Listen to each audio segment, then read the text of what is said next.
between two defenders. He just falls down and gets some wind knocked out of him. People fell on him. He'll be all right. He'll be all right.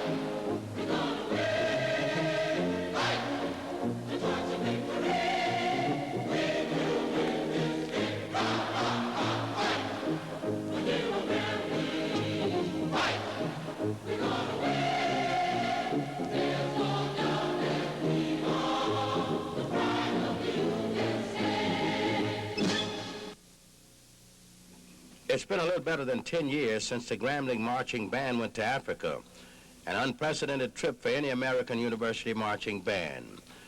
There they played at the inauguration of then Liberian President Walter Talbot. Since then, the group has continued to set precedent, including 3 trips to Japan, with the most recent having an odd twist. The band accepted an invitation to perform during halftime at the Mirage Bowl in Tokyo, Japan. That in itself is not so strange until you realize the Grambling football team stayed home to play Southern University in the Bayou Classic.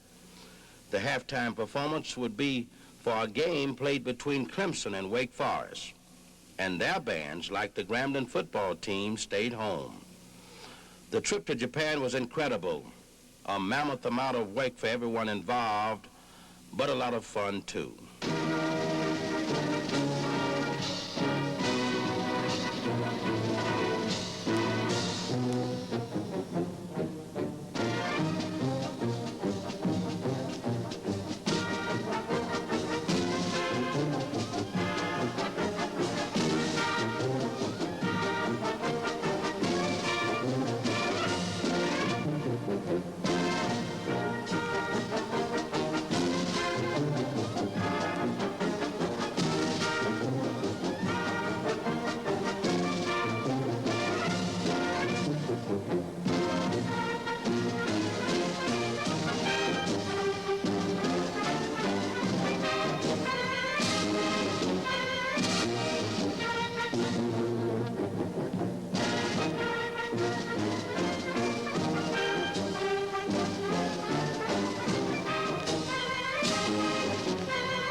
It was a unique opportunity for Grambling to bring some special American flavor to the Orient. And while you might not expect to find a large jazz following in Japan, it is quite a different story. The Japanese love American jazz music, and the Grambling Band played their way right into the hearts of the Japanese people. Hutch put his best foot forward as he and several of his best musicians appeared on a television program, teaming up with the best jazz musicians in Japan. The collaboration was a smash hit.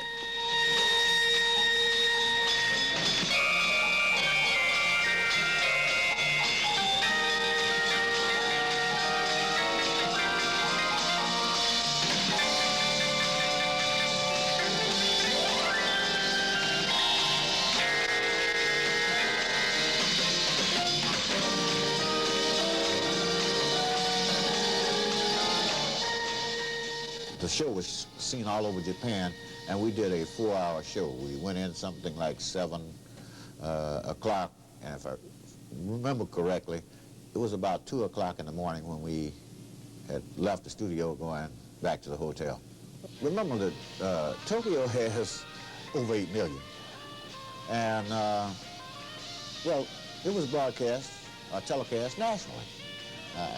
Whatever the population is of Japan, they all had an opportunity to see it. And this is the hottest group in Japan today. And it is out of a respect for jazz, America's greatest contribution to the world of music, that this group imitates the great black artists of the 50s. And these guys are good.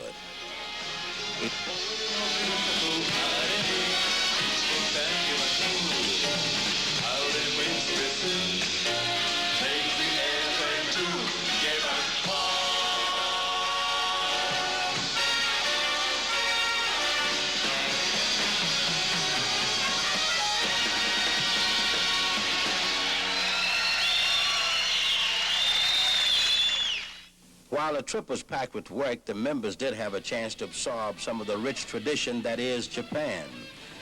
As part of the Mitsubishi Jazz Festival in Osaka, the Grambling Band helped celebrate the 400th anniversary of this classic Japanese castle. Not only did we play for the 400th anniversary ceremony at the castle, we moved into the Osaka National Ballpark, and we did the first jazz festival in Japan. We played it with our 300-piece band, we played it with our stage band, we played with our director's combo, and of course we combined with one of Japan's most famous bands, sort of like our Duke Ellington here. He's known all over the Far East. The two groups played together.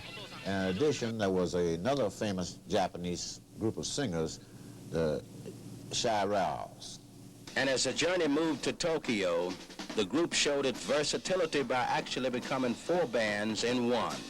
As parades wound through the streets of the city, the Grambling Band separated into 4 separate units, each occupying a different place in the parade, each with its own music and routine. The people loved it.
But the work wasn't over just because the group was overseas. The band learned several native Japanese numbers after their arrival. We had no problem with the Japanese music at all. We had our singer, a singer who sang the Japanese national anthem in Japanese and did a beautiful job. She received a standing ovation in the stadium. And they later remembered this with a plaque to her.